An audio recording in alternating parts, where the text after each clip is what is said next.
chuan sat ta veka voklu kha blo le min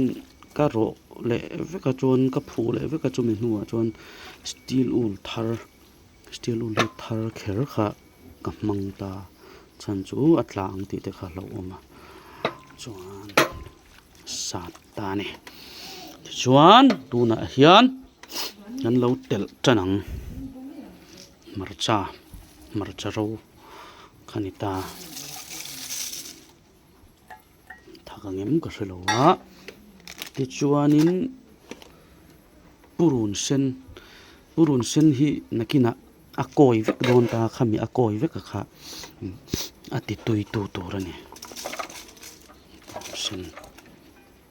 an voklu hi lu pakhat top kha kg sari ani ama se aru kha kg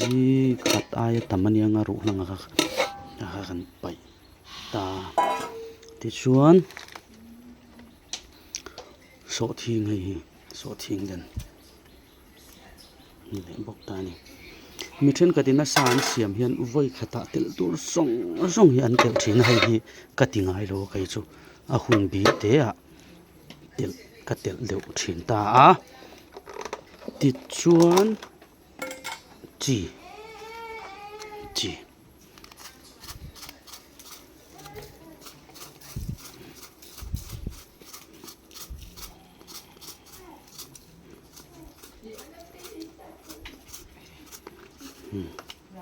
han chi ka tel le ta a chuan ting chili powder hi a thakna siam tu ni mai ba ka arong a siam ta arong kha da hlui ti ang hlui lovin alo sen ta khaya kha ni a chu thu dan to kan mai pol ra to ram chong lo ta pol ta kala pol bel le don chili powder ko chu sen khui turin ma ti chuan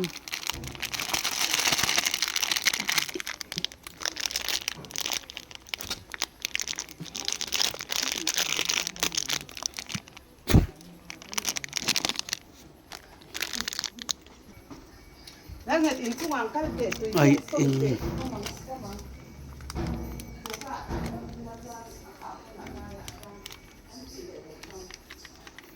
chume ti mel moina ai eng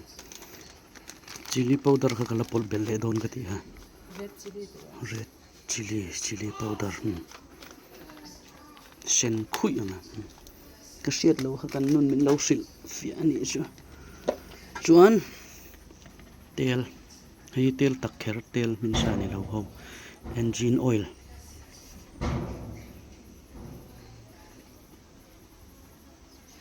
ni po hi tam tak tel lo tur hei hemi a mix vel ati nal nan ati eng lo nan mom lu tu vok sa ti vel ar sa ti vel tel vak lo tur ani ho kalo mix ton ta ni meat masala ber meat masala te thlan ulu ka nga ya mdh kher te mangila avai rim nam hom lo de ulek veta noi asa tama wang khonin kg sari lai nia tlem pol tam ve de ngai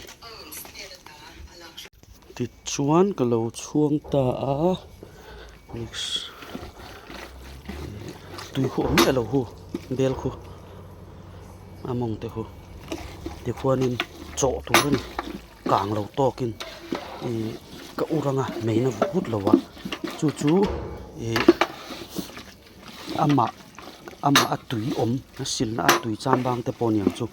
tele ama atui om kha a in sorang ha hanin a ur don ta ni mang chang in meina vut lovin ti chuan alum da na zir le amin don nai da na zir zelin ba khor te purun var te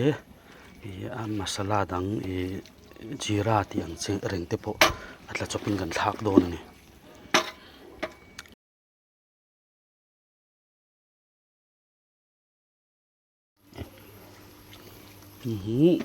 vok vut lai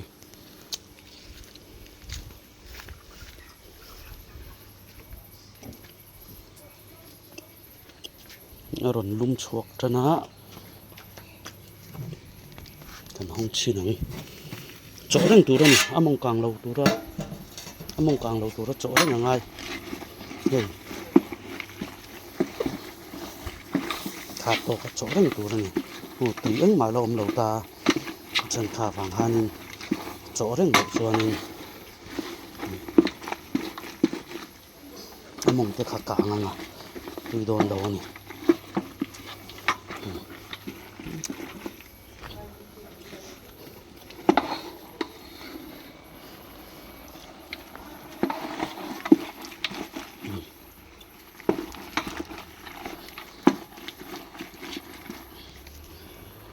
chuan a tangin minute som panga vel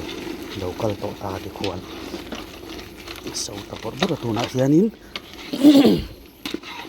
atui ai ur chuak ve to ani ti chuan ka camera ka on emu khatia on lo khan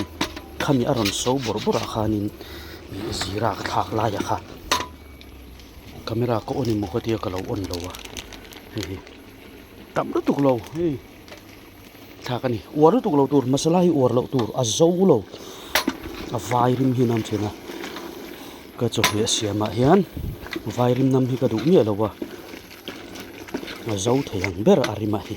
ka du dan ani tuya la om mang lawa chu wang chon cho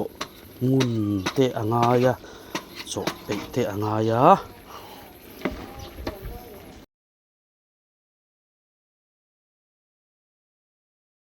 luna huan so bor bor ta ti khuan ti chuanin purun var hi ka teng lok ngai lowa thak chop turin ka deng chop thin ani a chan chu hei den thar lai nge hianin thak ka duwa tin purun var sim hi chop me a asat la ya thak tur a dai tukin a tira tanga chome a tira tang thak ngal hianin purun var thak hi om ziom lo sim sima a rimpo aron thok chuang lo ti hian tuna tak hian purun var hi kan thak anga kan chokanga a rim hi aron tui chuak ham don ta ni ti khuan purun var hi asat lain thak tur a dai lai thak lo tur tan han ata tol te hianin thil hi thak dan tur hi a ve zela oi khata thak vek lo tur ania vil uluk tur chome thlo lai hi thlo ne piang in huan thlai an thlo chuak tha thina chu tiang do chon chome te po hi vil tur chome vil lo chu tui ngai lo asa tha taka hi kg khat kan tel boka tik ta ne rim che tui tok rim ma tui ta wang hle mai da ka khat ka chuang to a i zol tur ani awang hianin i hei sual le mi then khatin kan va so den tena khanin atui hi an lo du thina wangin atui hi ka lei lo thei lo wa te chuanin ka lei ta ni a sa chim chin to ka hi ke mani ei tur ka siam chuanin tui hi ka lei me lo a tlem overang a khal overang ti a chu hian tui ka lei thina entina kan zorna chuanin enge tian atui kha kan lo suak den ta atopa tuyan chan lo thina wang khanin kha atui hi ka lei chan ani ta hei hi kan an suak manga fian puin kan changmang don lo ta ni chuan tuna han ka chuan atanga da kar khatani to a min trep to ni ti chuan ba khor ka thla khang hei hi ka chananga ka thak don ni thak ta ba khor te hi ngatinge min dona kan thak atira kan thak ngal chuan ba khor hi a ba khor rima kha a re fek ani chumo a that fek chuan chunga a ui om a tuina om to lo i chu wang chuanin ba khor te min dona thak tur ni leng ser hi a ro hi ka thak thina a tira leng ser hi ri man ta bangin tira ka thak thina se leitur om lo leng sor ro hi tu nai leitur om mai lo van leng ser te lovin siam ta ni a khuluk luka mu hi har dewani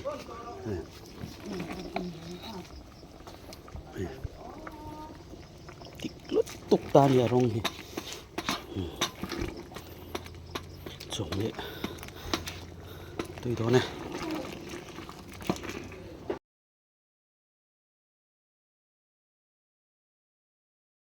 lo min don mai chho to anga ti chuanin a top nan a ti rim tui le zol nan minute nga som bak minute nga vel bak chhon ngai to lo purun var ka deng thar le a ti chuan hei hianin arim aron siam le anga ka thlak ta ti chuanin hei hi a nang chap to mai a e konfo velom lo wangin maida hi no khat vel ati hei ati nang firil rul tu ti re nan hanin ka thak ani maida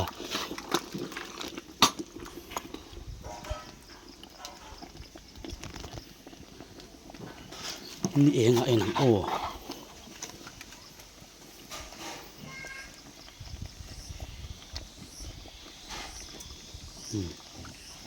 tui arim chu tui takani to hei purun var kan thak non bok ne ti khon a tui om lo tui firil khu om tami alo ta ni ti hon ama hon khu du chuan tui hu lai bel thela tak em thowa rim he tui takani to kha zong kha ka siam thin dan ani